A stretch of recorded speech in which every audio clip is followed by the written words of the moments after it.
નમસ્કાર દર્શક મિત્રો, એસડી ન્યૂઝ ગુજરાતી ચેનલ પર આપનું સ્વાગત છે અને હું આપની સાથે વૈશાલી પુવારુ કરીશું નજર આજના સમાચારો પર। ડાંગ જિલ્લાના આહવાથી સાપુતારા જતા માર્ગ પર શિવગઢ પાસે આવેલા ખતરનાક વળાંક પર આજે એક ગંભીર અકસ્માત સર્જાયો।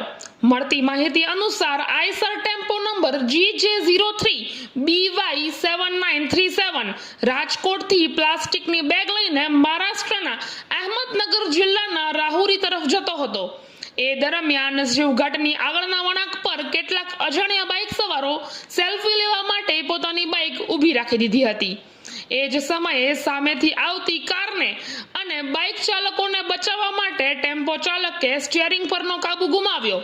પરિણામે ટેમ્પો રસ્તાની સાઈડમાં ઝાડ સાથે અથડાઈ ગયો અને પલટી ખાઈ ગયો। ડ્રાઈવર દ્વારા આપવામાં આવેલી માહિતી અનુસાર ટેમ્પોમાં ભરાયેલ પ્લાસ્ટિકની બેગનો અંદાજે 1.5 લાખ રૂપિયાનો માલ નુકસાન પામ્યો છે। ટેમ્પોને પણ ભારે નુકસાન થયું છે। સૌભાગ્યથી ટેમ્પોમાં સવાર ડ્રાઈવર અને કંડક્ટર બંનેને કોઈ ઈજા થઈ નથી।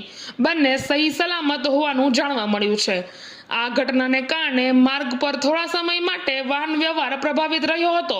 રિપોર્ટર સુશીલ પવાર સાથે એસટી ન્યૂઝ ગુજરાતી, ડાંગ।